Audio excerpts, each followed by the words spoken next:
Tiba-tiba ustaz tadi yang dia macam seorang yang humble, tiba-tiba jadi orang yang proaktif, bangun dari tempat dia, keluar rumah tu, dia tengok kereta, dia keluarkan keris.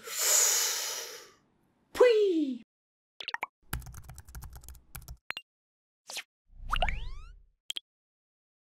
Assalamualaikum warahmatullahi wabarakatuh. Bertemu kembali kita di channel Ashraf Jeffrey. Anda tak perlu tonton pun video ni, anda tekan play dan dengar sahaja. Anda nak pergi drive ke, anda nak buat kerja ke, lantak anda, yang penting anda dengar apa yang saya nak membebel ni lah. Alright, untuk video kali ni saya nak kongsikan, sebelum ni saya dah kongsikan dengan anda penyakit yang saya hidap, iaitu temporal lobe epilepsi. So sekarang saya nak kongsikan dengan anda perjalanan bagaimana saya tahu saya menghidap penyakit temporal lobe epilepsi ni.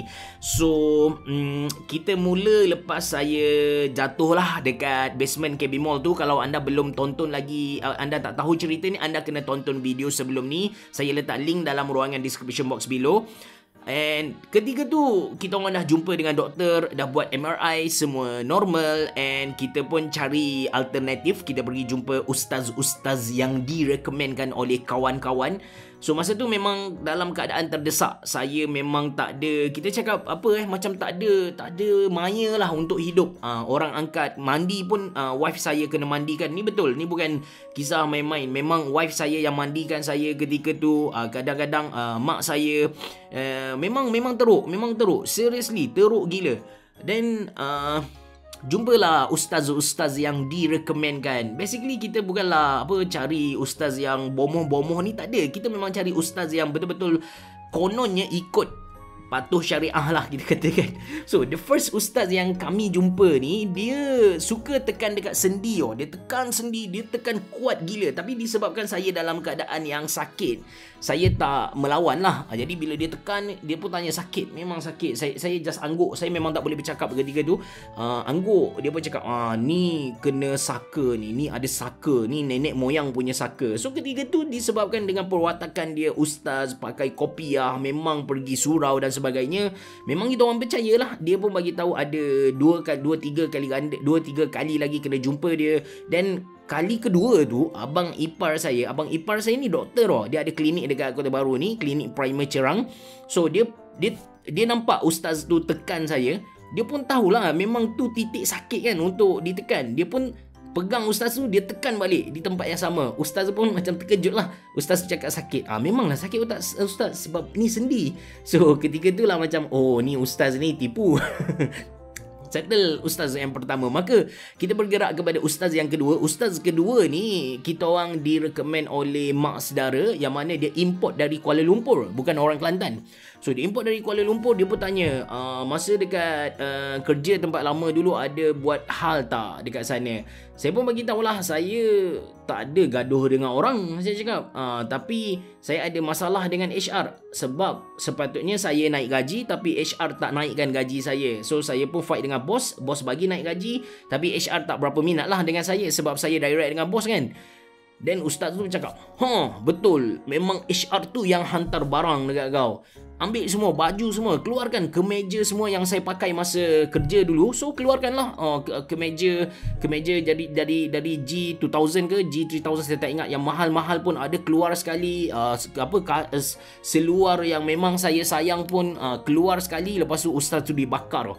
Dia bakar, dia cakap ni ada ni, kena sampu minyak something dekat barang-barang. Kita tak tahu tapi kita usaha, dia cakap. Tak apalah kan, bakar. Lepas tu dia pun cakap ada jin, dekat rumah tu dah ada jin dan sebagainya. And dia baca ayat Quran lah. Dia baca ayat Quran, tapi masalah tak selesai. Saya tak kata dia tipu lah, tapi masalah tu tak selesai. So kita cari ustaz yang seterusnya. Ustaz yang seterusnya ni dia berada dekat Pasir Mas.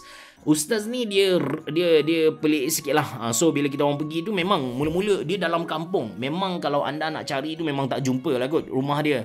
So dia duduk dalam kampung, and mula-mula dia baca 3 kul. Lepas tu dia baca ayat kursi. Nampak macam normal lah, macam seorang ustaz kan. But then tiba-tiba guys, dia keluar. Hang tua, hang lekir, cucumu datang. Saya dah terlopong dah. Mak dengan ayah saya pun macam pelik ni ustaz ni kan. Dan kita orang keluar. Memang kita orang tak ada, kita orang bukan Kita orang tak tahu pun ustaz tu guna ajaran apa, kita orang just pergi dan mengharapkan dia mampu selesaikan masalah. So ustaz tu memang karut lah bagi saya. Memang yalah dah keluar cucu hang tua, hang jebat, hang lekir, lekiu bagai tu memang tak betul lah kan. So kita pergi kepada ustazah. Ni bukan ustazah, dia macam budak yang dianugerahkan Allah. Dikenali macam tu lah. Budak ni umur 15 tahun lagi, duduk dekat rantau panjang, tak belajar, tak masuk sekolah, tapi hebat lah. Cantik. Yang penting dia cantik. So dia tengok saya tengok dia. Tengok dia tak ada jatuh hati lah, tapi dia cantik. Dan dia tak cakap panjang, dia just macam tulis atas kertas, dia bagi dekat ayah saya, dan itu saja. Apa yang berlaku saya tak tahu, dan apa yang kesan dia saya pun tak tahu. Dan ini yang menarik guys. So kita pergi ke tempat yang kedua terakhir. Ni adalah ustaz dekat Kuala Krai. Yang ni memang best gila. So, perjalanan Kota Baru ke Kuala Krai tu dah lama dah. Masa tu saya, ayah saya, wife saya dan saya. So, kita pergi satu kereta, sampai dekat sana, ustaz tu sambut lah. Dia dah tahu sebab kita pun dah buat appointment. Dia memang ada satu, dah masuk rumah dia tu memang, kebanyakan rumah tempat-tempat ustaz mengamal ni, yang mengamal perubatan Islam ni, kebanyakan dia lapang. Dia tak ada sofa, tak ada apa. So, sama juga dengan ustaz ni. Pergi tu, dia pun baca ayat kursi, dia baca ni. Dan dia sebelum tu dia bercerita dulu pengalaman dia. Dia tanyalah penyakit apa semua, simptom apa. So dia apa kita cakap, dia pun diagnose, and dia pun bagi tahu yang saya ni ada jin yang ikut. So tak apalah, kita tak kisah pun. Kita pun baca ayat Quran, dia pun baca ayat Quran, baca apa ruqyah semua tu. Semua nampak normal sampailah dia keluarkan keris dia. Sampai keluarkan keris, tapi kali ni dia tak ada hang tua, hang jebat, dia tak ada. Dia just keluarkan keris dia. Masa tu ayah dengan wife saya dia dah keluar dah. Dia keluar bilik rumah tu, dia gelak dah. Dua orang tu dia dah gelak. Saya tak tahu ni, wife saya yang cerita lah. Lepas tu lepas dah settle baca ruqyah semua tu, ayah saya pun hulurlah sikit duit. Dia hulurlah duit, dan duit tu satu angka yang besar juga. Tiba-tiba ustaz tadi yang dia macam seorang yang humble, tiba-tiba jadi orang yang proaktif, bangun dari tempat dia, keluar rumah tu, dia tengok kereta, dia keluarkan keris. Dia sembur habis satu kereta tu. Ayah dengan wife saya dalam kereta memang gelak saya time tu walaupun dalam ketakutan pun dah geli hati lah tengok gelagat ustaz tu. Dia macam dah naik dia punya, apa kalau orang Kelantan kata, naik seh. Memang yang ni memang saya ingat lah. Muka dia pun saya ingat, sebab dia sebelum dia start perubatan tu, dia cerita dekat kampung tu, dekat Kuala Krai ada satu batang sungai, yang mana batang sungai tu dijaga oleh satu jin yang sangat kuat. Semua tok imam, tok bomoh datang nak halau jin tu, tak boleh, dia saja boleh katanya lah. So yang tu pun tak jadi apa lah sebenarnya, walaupun dia dah kan, yang tu tak jadi apa. Habis muka saya ni dia sembuh. Something memang okay. Dan last kali yang mengarut lah kan cakap, kami pergi atas kenalan seorang profesor dekat USM. Dia bagi tahu dia kenal seorang pengamal perubatan Islam dekat Wakaf Cik Eyeh, yang mana pengamal perubatan ni dipercayai menjaga keluarga Tok Kenali. Tok Kenali ni seorang ulama yang sangat popular di Malaysia and di Asia semualah, memang popular dekat dunia ni. And kalau anda tak tahu lagi, Abang Bob yang buat lagu Isabella itu adalah keturunan Tok Kenali. And saya pergilah rumah dia waktu malam, and dia pun dia tanya sakit apa. Dia pun pergi dekat satu kawasan tu. Dia macam rumah dia ada dua kawasan lah, dua kawasan. So kita orang duduk dekat sini. Lepas tu dia pergi dekat belah satu lagi. Tiba-tiba dia baca ayat Quran, boom. Dia macam dimasuki oleh something. Katanya itu adalah jin Siam. Tapi dia cakap Melayu lah, cuma pelat-pelat Siam sikit, macam nak apa? Saya pun tak pandai lah nak cakap benda tu kan. Tapi dia macam bunyi pelat Siam lah. And dia cerita lah, saya ni ada perempuan yang datang dekat kedai minat dengan saya. Tapi saya tak layan dia. Dia pun nampak saya dengan wife saya, dia cemburu, so dia hantar something. Ketika tu jujur saya bagi tahu, saya nak kata takut tu betul, nak cakap happy pun ada juga. Yalah, ada orang minat kita kan, siapa tak happy? Memang happy lah. Dia pun cakap kena datang second time lah, kena datang kali kedua, which is kali pertama pun dah bayar, tak silap saya 300 ke 400 ringgit Malaysia macam tu. Dan kali kedua, kali ni kita orang bawa ayah saya. Time pertama tadi ayah saya tak datang, saya pergi dengan mak saja. So kali kedua ni datang pergi dengan ayah saya, which is ayah saya dia memang boleh bercakap Thailand. Dia memang boleh bercakap Thailand. Saya pun boleh juga Tom Yang Kung kan. So bila sahaja jin tu masuk dalam badan Tok Bomo tu, ustazah ayah saya dia terus tanya dalam bahasa Siam. Terus tanya dalam Thailand lah, bahasa Thailand. Terdiam tu. Ustazah tu terdiam dia. Lepas tu tunggu kejap kan, kita orang tunggu dia punya respons. Tiba-tiba dia jawab, bukan tak boleh cakap Siam, tapi kita tak nak sebab kita nak berubat anak Adam Melayu. Saya macam family saya masa tu dia cakap ni berapa dah ni ustazah ni, memang tak boleh buat apa lah. But then kita orang pun pergi, sebab kita orang dah macam frust gila dengan perubatan pengubatan, sebab kita orang ada pergi juga Darul Syifa sebenarnya, tapi tak jadi apa juga. So kita orang dah frust dengan pengamal perubatan Islam, ada yang syirik semua tu kan. Kita orang tak expect dia orang syirik, kita orang just nak cari apa kita cakap solution kepada masalah ni. And kita orang pun pergi, kalau kita orang tahu dia syirik, kita orang dah tak pergi dari awal lagi kan. So last kali kita orang pergi dekat USM, kita orang pergi dekat USM untuk check, untuk diagnose seorang Prof John dari India. Dia atheist. Kita orang ceritalah, saya kena macam ni, dah jumpa Tok Bomoh macam ni, Tok Bomoh cakap macam ni. Gelak Prof tu gelak. Dia cakap that's why apa cakap tak boleh pergi dengan pengamal perubatan Islam ni. Saya ketika tu dengar memang orang cakap marah kan. Lepas tu dia cakap kau ni ada penyakit epilepsi, tapi kita kena sahkan dengan ujian lah.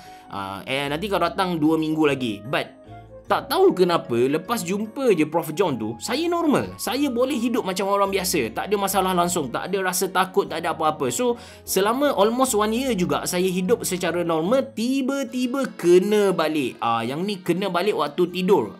Tapi bukan kena takut tu, bukan. Tapi saya memang fitting lah. Memang kejang dan sebagainya tu. So kali ni saya sedar-sedar masa tu biru dah. Orang cakap adik-beradik saya semua dah keliling saya, semua ada, wife saya pun ada, semua ingat saya dah nak mati dah ketika tu. Based on dia orang punya cerita, bukan saya punya cerita. Saya tak sedar apa yang berlaku. So masa tu saya nampak mak saya saja, saya tak ingat siapa wife saya tak ingat siapa dekat kanan saya. Seriously, memang lillahi ta'ala saya tak kenal semua orang ketika tu. Bila saya bangun saya just tahu ini seorang je mak saya, yang lain semua orang saya tak kenal. Then dia orang bawa saya pergi jumpa satu ustaz ni, nama Ustaz Luqman, dekat Pasir Pekan, dekat Wakaf Baru. So ustaz tu saya abang ipar yang angkat saya. Jumpa je ustaz tu je tanya abang ipar saya apa masalah. Abang ipar saya pun ceritalah, masuk jin lah, kena saka lah, kena buat kat orang lah, ada orang perempuan minat lah.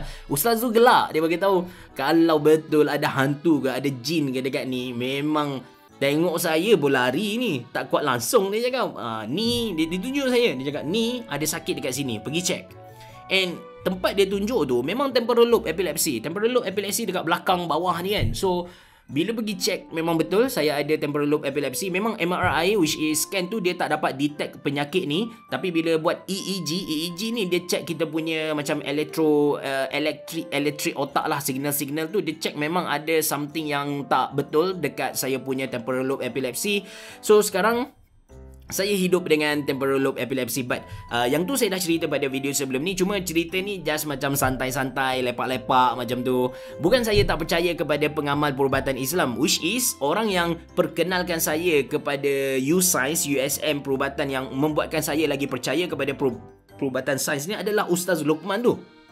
And memang ada orang yang kita cakap ustaz yang betul ni, tapi kita kena hati-hati. Ada banyak yang cuba ambil kesempatan di atas kesempitan. Sebab kalau anda duduk di tempat saya tu, apa yang ada dalam kepala kita memang kita nak selesaikan masalah ni sahaja.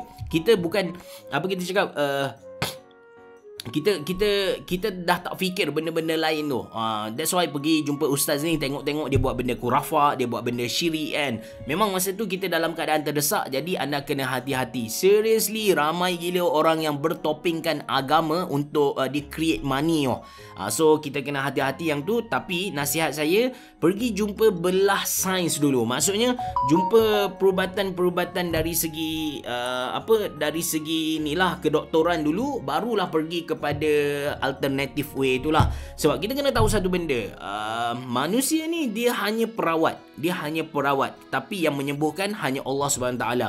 Saya suka satu kisah ni,